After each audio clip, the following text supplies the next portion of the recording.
We get a lot of people on this podcast talking about their businesses or entrepreneurship or friendship, or I had this idea this one time and it changed my life. And you guys your story does all of that at the same time. So I know that we're going to go a lot of different directions, but let's start with Maggie Pickleball. The first time you heard it, when did the light bulb go off for you? Like, this is more than just a little bit of a great pandemic stress reliever.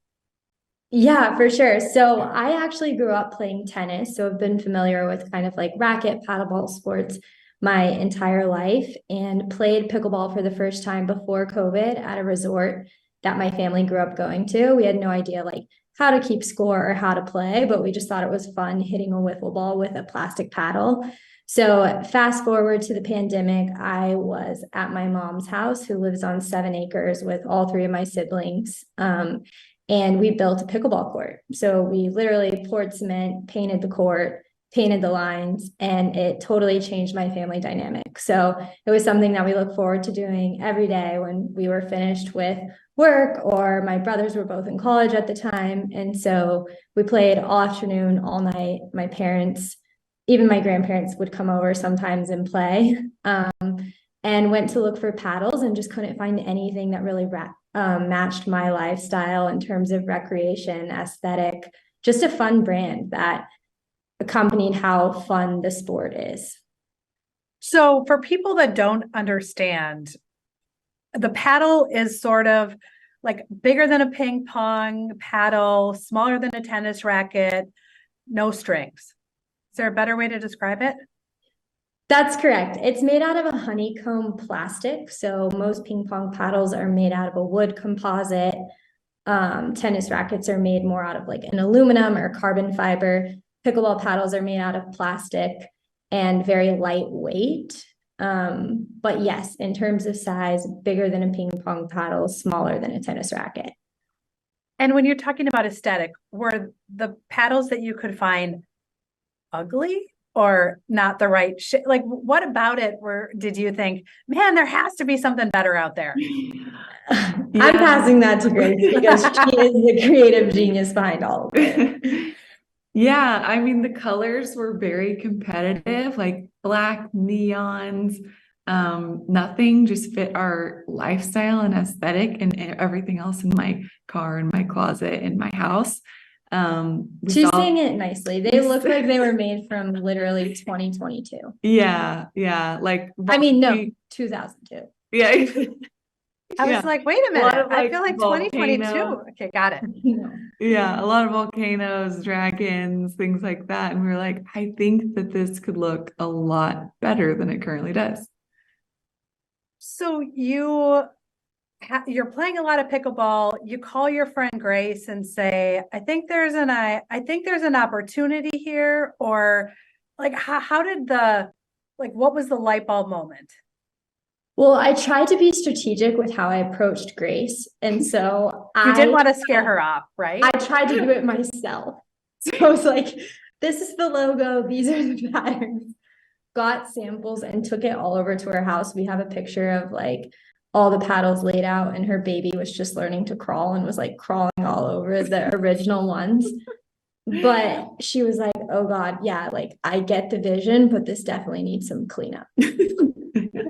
But I was so impressed and excited that like I could tell she was all in on the idea. Like, she had samples, the product looked really good. She was moving fast. She was excited about, and I was like equally excited and passionate about it, and could catch the vision of what it could be and what I like saw she wanted it to be. And so it was pretty quick after that we just started iterating on logo, brand identity, paddle designs, and it came to life pretty quickly. So for folks who have a business idea, listen to what they're saying. They had passion, they had strategy, they had intentionality, and they had jobs. The minute that the good idea happened, everyone didn't just quit their jobs and go all in. Like, how much, because this is the mistake that I think people have in their heads about what starting a business is actually like. And you described it really, like the intangibles you described really well. Excitement, passion. I was as excited as she was. I could see it. You had this collaborative vision. And I suspect in those first, few days, months, weeks, you weren't talking about, and we'll get rich.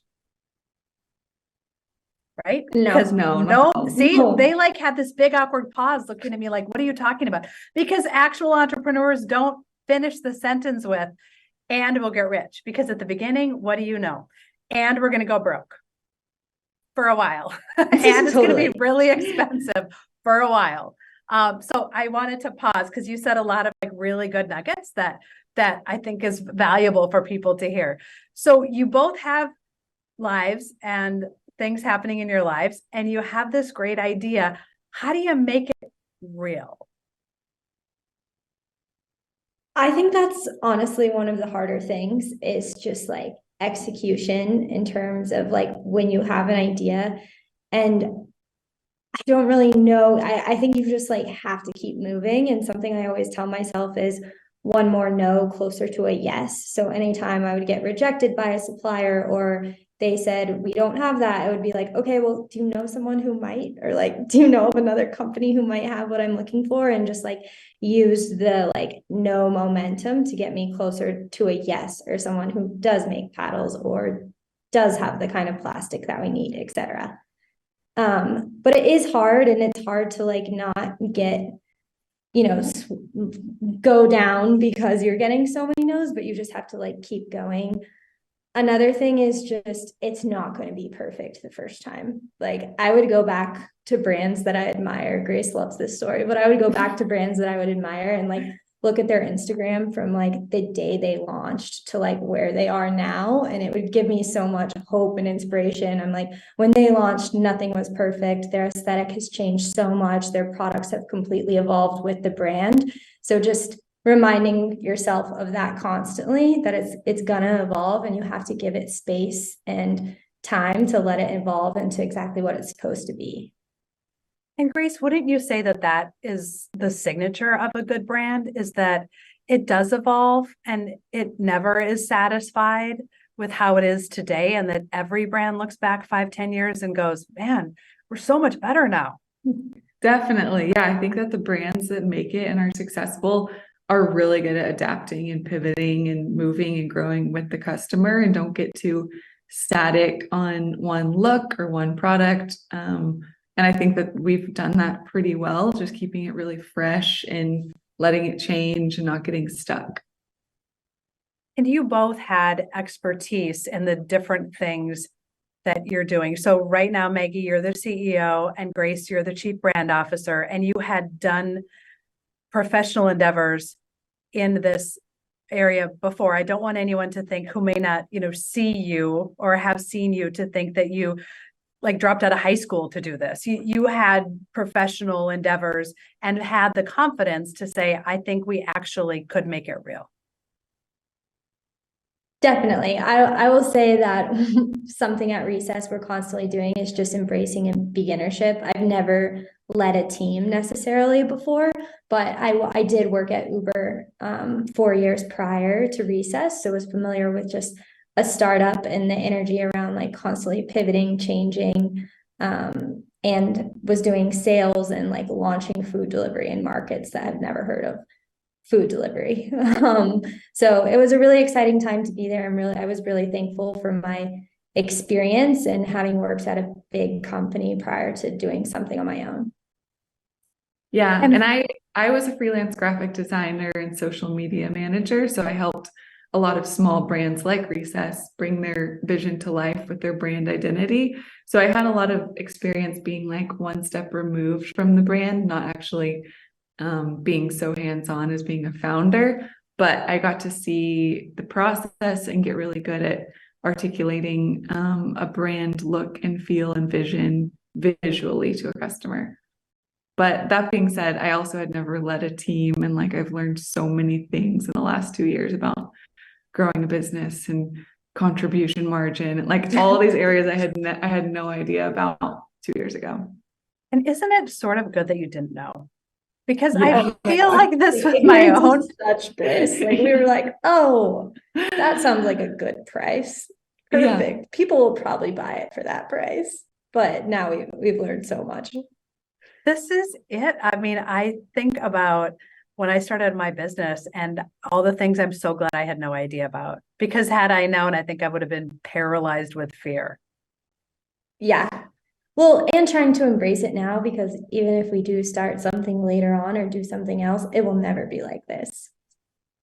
Right. Because it's this one brand at this one time. And the next, if you do start the next thing, there'll be a whole nother set of conditions and you'll take what you learned. And then again, to our point earlier about great brands are constantly evolving and pivoting, and great leaders are constantly evolving and pivoting and growing. It's an ongoing iteration. Exactly. So from the time that you showed up at Grace's house with like, look at these paddles, aren't they lovely? Isn't this a great idea? How about if your baby crawls on them? Until the time that you saw Recess on a store, like on a store shelf or on a platform online. How long was that? Months, years? Couldn't have been years. 70 days. Yeah. That is so fast. Yeah. I was like, just a Grace, few you months. have 30 days. And I wanted to like push back the launch date a bit. I was like, things could be a little more tidied up and we could have more photos and more flow. And Maggie was like, we have a short window. We need to act fast. Let's get it out there. The people need this immediately. So it was quick. Maggie was like our driving force, and that kind of set the pace for how Recess would look for the first 2 years, just moving quickly, which was great.